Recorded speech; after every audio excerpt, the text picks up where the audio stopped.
Close your eyes for a minute, close your eyes for a second. I won't change my mind. Hi Posh fam, welcome back to my channel Poshcateyes Unfiltered. Today we're just going to be recapping very quickly on all that went down in the last episode, episode 16 if I'm not mistaken, of The Real Housewives of Potomac. Now with the trailer that we were shown prior, you would think that it would be more dramatic than ever, but guys, I can tell you that trailer was just deceptive at best. It was basically Clarisse trying to divert the attention back to herself. Okay, that was all it was. No drama, no major talking point. Well, there was one or two incidents that is worth noting. However, it was again snoozy. Now, before we get into the swing of things, thank you so much to my latest subscriber for joining us. Welcome on board the Posh Fam train. Go through my playlist and find what you like and comment, share this channel with your friends. For my existing service, thank you for staying on. I do appreciate your show of support. As always, like my channel, let's grow and let's keep it moving. With that said, let's just dig right into what happened in the last episode of The Real Housewives of Potomac. Now, the episode opened with the girls, Candice and Wendy, as well, going over to Kiana's wellness beauty spa for R&R spa session. And now, as you all know, they only just got back from the Dominican Republic, so of course that catch-up was needed to get back what they missed, or catch up on all of the things that happened behind the scenes, or the things that they missed. Now, besides the laser hair removal treatment that they had, the girl said, and I must say, Kiana is a businesswoman, and it's a good thing to behold that women are doing well. She's doing well for herself, and she owns this particular, I'm not sure if she owns it or she's a franchisor, I really don't know. However, from what we can see, it's her business. And so once the girls got their laser done, they caught up with the drama that happened, and this was surrounding Kiana telling Giselle that she was the only one that came to check up on her while she was feeling a little bit down and out. Well, the drama, there really wasn't anything to it. The girls explained themselves, and I guess all is now kumbaya. And so this trio felt that Kiana handled herself well. She dealt with it. You know, this is the first time she's going on a group vacation with the girls and just having to see how the dynamics is at play with, you know, the friendships in the groups. And they wanted to commend her for, you know, doing a good job of her first outing with the group. Well, this whole scene, again, wasn't much to talk about. It moved on to Giselle finally taking her daughter to uni. It's been her storyline all season, and this particularly last episode saw her eventually sending forth her daughter. And we wish Grace the best, and we're just gonna move on right to the crab boil. But before we get to the crab boil, we see Giselle making a quick stop over at Karen. Now, you know, Karen and Clarisse don't see eye to eye, so there was no way Karen was gonna make an appearance at Clarisse's home for her crab boil event. And well, her excuse was her partner is allergic to crab. And then we all know that in seasons past, Ray has been a guest at a few crab events. But we're not going to throw that or hold Karen to that, because we know exactly what's going on. Now, in between cookie baking, Giselle and Karen had a moment to themselves where they caught up on the dynamics following Giselle sending up, because I think she made an emotional Instagram post, and Karen wanted to, you know, just give her some motherly support, given she has done the same thing with her daughter, is it Raven? And yeah, once that was on the way, Giselle wanted to find out if she was going to come for the crab boil, and Karen, you know, quite frankly just said, no, I'm not going.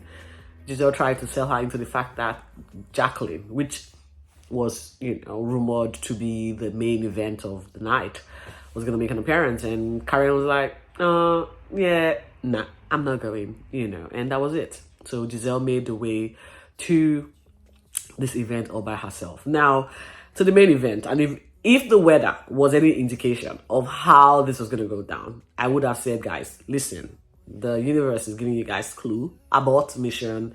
This is not going to end well. It doesn't even look good. The weather, it rained at the start that we saw Clarisse, Clarisse's son, chauffeuring the ladies with umbrellas to her home. I mean, that was just a beginner right there. That was like a message, clear message. Girls, abort mission, no bueno. This is not going to go down well. Well, all the ladies, with the exception of Wendy and Karen, turned up. Now we saw Robyn first to arrive and Candice next. Robyn again, as always, very shady. I might add though that during the sit down between Wendy and Kiana, Candice alluded to the fact that there was something that she just discovered, like new information she discovered, and she was going to bring it up when the time was right. So, guys, if anything, there was this night at this event that the whole thing blew over between Candice and Robyn. And the next up was, I think, Giselle or Jacqueline, Ashley, in that order. But the last to arrive, as I can tell you for a fact, was Mia.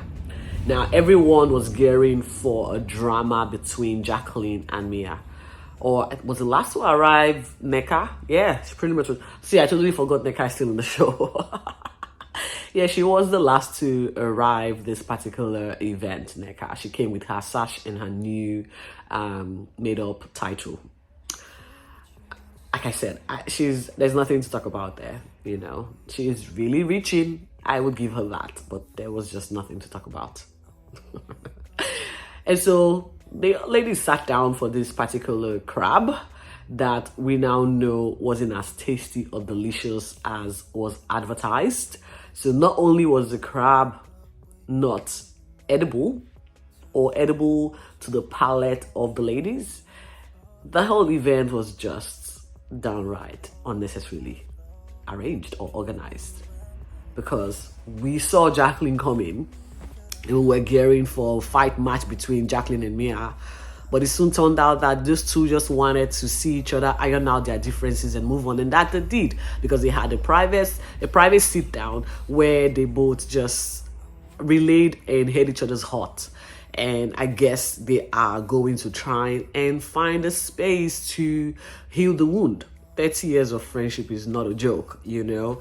And it's good to actually see these two girls act maturely for once and own up to wherever they have contributed in the relationship breakdown. And it was a good thing to watch. So there's nothing to talk about here. Jacqueline and Mia decided they were going to be matured and deal with their problems privately, away from the eyes of the camera. See? So we then went back to the table where the girls were, you know, trying to find something else to, you know, get the mood or set the house on fire, despite the fact that the crabs were already boiling. Well, very quickly, Clarisse tried to play a peacemaker between Robyn and Candice, but that did not go down well very quickly, because Candice then decided to reveal what she had heard. Now, Candice is like a United Nations member where they have got intels everywhere. So one of our intels revealed to her that Robyn had gone to the blog to reveal some details about all that went down in their relationship breakdown. And Candice found this a betrayal. Guys, I really don't know exactly what's going on between these two ladies. What I can tell you, was this anything to cause more chaos? No, just ignore and move on. However, you know, Candice is one person that never lets go of a moment to argue, of a moment to hold on to a grudge, and that's exactly what she did. Robyn, again, was very quick to raise her hands up and scream, I'm a victim, I don't care, or, you know, it was just terrible. And once Clarisse found out that, you know, the moment was taken away from her, hosting style, or the fact that we're no longer talking about her beautiful home, or the fact that we're no longer complimenting her on the crabs that she has boiled, you know, she decided to throw a tantrum by hitting the table left, right, and center. It was just embarrassing. Like, I'm like, this is not uncalled for. Just trying to get the ladies to remember that she's the queen of the castle. You need to respect me and let me keep talking about my fabulous lifestyle. And after a few bang sessions, I'm sure her hand probably would have hurt after this. The commotion between Robyn and Candice stopped. And we saw Candice in tears, and she ended up leaving abruptly, trying to catch a flight. So there's no resolution between Candice and Robyn. I don't think this friendship is going to fix itself anytime soon, if ever. Clarisse apologized for her seemingly selfish outburst. And again, nothing to see here, guys. This is where it ends. The next episode is going to be Giselle and Ashley launching their swimwear leisure outfit. And I think that's another drama that is brewing there. But I am not going to be excited because, as always, there is very little to be desired. And that's it, guys. Thank you for watching. And if I missed anything, guys, it was just because it was such a snoozy episode that, honestly, I really didn't want to do the recap. But I felt I've already started something. I might as well just finish it. And that's it, guys. Thank you so much for watching. As always, stay safe and be focused. See you very, very soon. Bye.